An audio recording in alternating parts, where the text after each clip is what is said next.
everybody, I'm Flavia Del Monte from FlaviLiciousFitness.com, and I'm here with Chef Amy Stoddart from Satiate.com. So what have you prepared for us today? Oh, today we're going to be making some nice fennel rosemary roast pork tenderloin. Pork tenderloin's awesome because it's super easy, cooks really fast. And we're also going to be doing a nice apple compote, simple like applesauce basically that you can make from scratch, so that avoids all the extra sugary ones in the supermarket. And then we're going to make a nice balsamic reduction, which we're going to put over a baby arugula salad with a little bit of nice fresh figs. Figs are really great right now. And then we're also going to do a nice herb lentil salad. So lots of good stuff, really healthy. Excellent. We're going to start off, our balsamic reduction is going to take a little bit of time. So we're just going to start off with that. Flavia, I'll get you just to measure out 2 cups. So that's pretty much the whole measuring cup there. It might take a little bit. And I'll just have you pour it into this pot here. Sure. Kind of move this back. Perfect. We're just going to simmer it, which means just like a really little, few amounts of bubbles, rather than boiling, which is lots and lots of bubbles, because we don't want it to go down too fast. Now that our balsamic vinegar is kind of going to do its thing, we're going to get our lentils organized, because the lentils take a little bit of time to cook. We're using some like French puy lentils, so we can pour these out into a nice bowl. Everybody can have a look.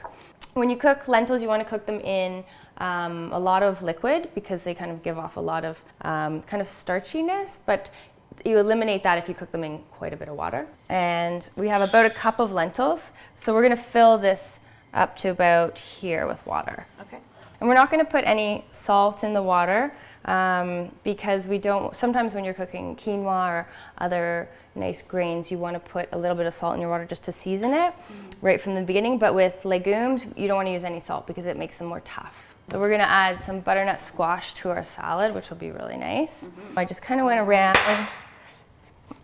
like this. It's a little bit tricky just because of the curve, but you can do it. I'm just going to cut it down the center like this. And then we just need a big tablespoon. We're going to scoop out the insides. Okay.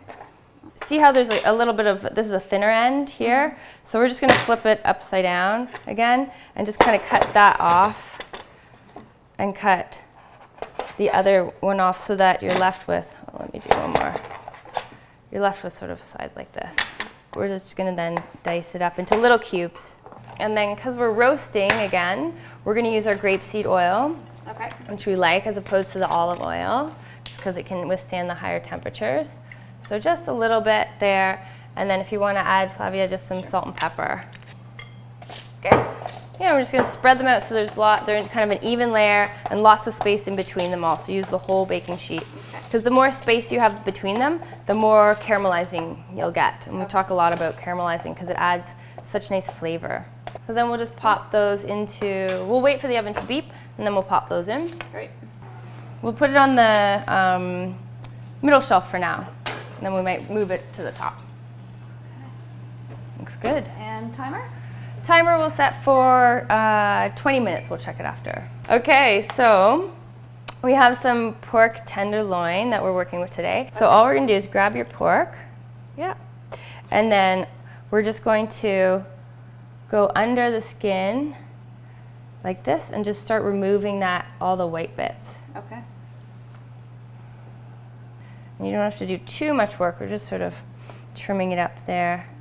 So just tuck, you have the thin end here, so just tuck that under. Yep, we'll actually go a little bit right like that because yours is a bit thicker than mine. So we're doing that to create even thickness all the way through. So for our pork rub, really simple. We're just using some fennel, some rosemary, some garlic flakes, and then just salt and pepper. So very straightforward. We're just going to go 3 tablespoons of rosemary.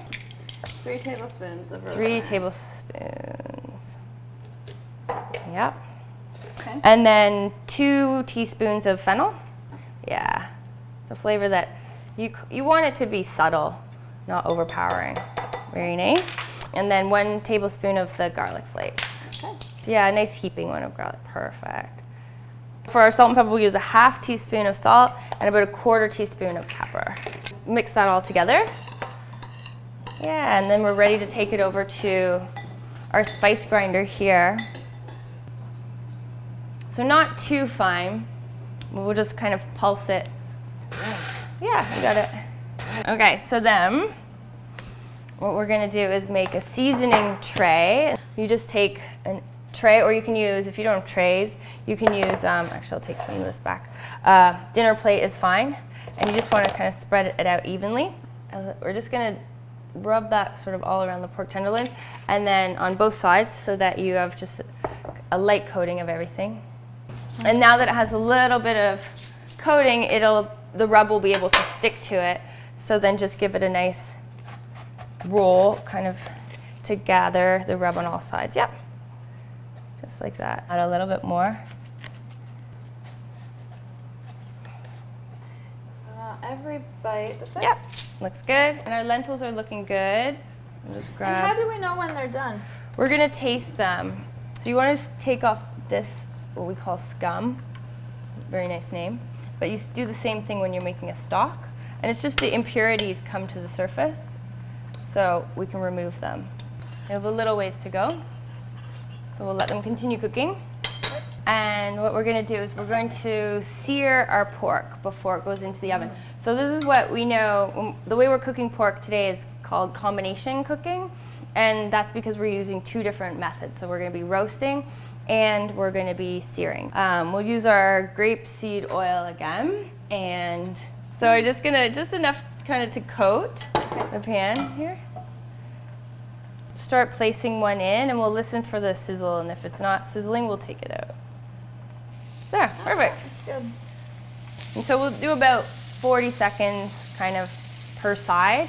Nice, so that's perfect. This is what we're really looking for. This one could use a little bit more. So our balsamic vinegar is pretty much, it's almost there. You can see what's happening around the edges. See how it's thickening up? Yeah.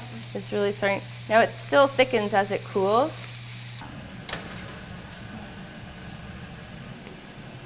Yeah, these are nice. They're a little bit, some of them could go a little bit more. The thicker ones. Yeah. So we'll just put them in for a touch more time. Our timer's at 4 minutes, so that should be plenty. We're pretty much there. So we're gonna let this cool. That's great. So we'll switch over to our yummy homemade apple compote. So I have two Granny Smith apples, and these are just Pink Lady. Okay. So all we're gonna do is quickly peel these up. I just tasted our lentils and they're ready. So I'm gonna drain those. And I'm just gonna give them a bit of a rinse, just to help cool them off and stop the cooking.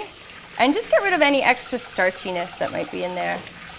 And so the reason I've chosen 2 and 2 of the apples is because 2 of the apples are gonna break down and 2 are gonna kind of keep their shape.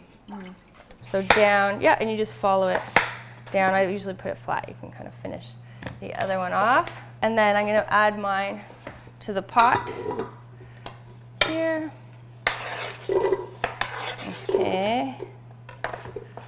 Okay, so I'm just gonna put a good, this is about a tablespoon of butter in here. And I'll just put the knob of butter in the middle because that's where the heat is. We're gonna melt that through and kind of mix it. So we'll get our spices ready here. And we're using some cinnamon. I'll move the honey out of it. Cinnamon, cloves, and nutmeg. So this is what a nutmeg looks like whole. And then you crack the shell, and this is the nutmeg inside. So 1/4 teaspoon of cinnamon. Okay, so yep, we have 1/4 teaspoon of nutmeg. So nutmeg we're actually going to grate. Okay. And so you just do this, so I'll let you take over. So we'll just kind of grate maybe half of that, so it might be easier to start that way. And then we're just gonna plunk a couple cloves in there. And now what we're gonna do is just zest the orange. Okay. While you're doing that, I'm just gonna add our spices to our pot. We just want to toast these guys off all around the apples, so it's just really simple. That's great. Yeah, and we're gonna get, by toasting them before we add any liquid, we're gonna get the flavors rolling. That can go right in here. Yeah. There we go, good stuff. And now we'll slice the orange in half. Yep, that way. And we'll just juice it. Okay, right into here. Good stuff. Perfect. Great. This is really nice honey that I got from up north from the Amish. So it's good quality honey. So we'll just get you to add a tablespoon. We'll start. Our pork is beeping, which is great. We'll check on it. Give it a good stir, and if you need to hold the side, there you go. Okay, we'll have a look at our pork.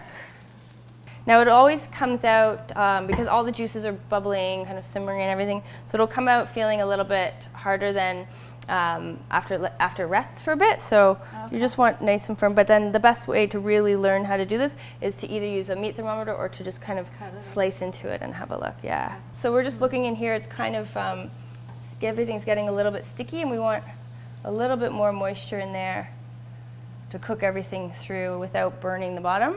So some of the apple is broken down, and it's creating sort of like that nice mushiness, and some of the apples are keeping their form. So that's exactly what we want. Okay, and so we'll just transfer our lentils in here. Good. We'll add our butternut squash, and you can just stir those through. We can now add a little bit of crumbled feta. Yeah, about anywhere between 1/4 cup and 1/3 cup. You can each kind of chop up some dill. So now we add a little bit of, pretty much all of your dill is good, and stir that through. Nice. And I'm just gonna add, you could use a little bit of red onion if you didn't have shallots, or you could just omit the onion altogether. This is such a flexible salad. For my salads, I like to use really nice extra virgin olive oils. This one is from Italy, and it's from a single orchard, a single olive orchard, which makes it really nice. And then we just really eyeball this. Just about a tablespoon is what, we'll be using about a tablespoon of each. And then we'll just do a little bit of our nice, get that out of the way. Olive oil, there we go. Good stuff. I'm just gonna add a little bit of garlic. There we go, we'll start with half. You can always add more. Nice. And then you can just use the back of a knife, kind of add that through. We'll start with the pepper, and then we'll taste it, because feta already has a fair amount of saltiness to it. So we are now ready to assemble our arugula salad, because we you've made your gorgeous balsamic, and you see how it's still thicker and thicker and thicker, so it's really nice. Yeah, so I'll just have you put a little bit of arugula in here. Sure. So I just rinsed off our figs, and these are really nice fresh figs. So all we're gonna do is cut the stem off, and just the little bottom end off. So we're just gonna quarter, or these are really plump figs, so we'll probably cut them into, I'll probably cut them into thirds. And then you can use a little bit of feta cheese again in this salad, or you can omit the cheese, or you could use a couple shavings of a nice, good quality Parmesan cheese, not the powdered stuff. Okay, and then we'll just use a little bit of olive oil, so just really little stream sort of cross. Yeah. And then our balsamic is really the star of the show. So, yeah, and just drizzle kind of. That's so pretty. So the only thing to watch out for here, when you're at this point, is just to remove the cloves so that nobody bites into one. And then we're ready for our pork. So just really simple. This looks really nice. And we got it perfect doneness. Excellent. We barely put any olive oil on here at all. Excellent. Good flavors. Great, thank you so much. Thank you, it's always I fun. hope that you guys enjoyed eating lean and healthy. Yay, good stuff. We'll be right back.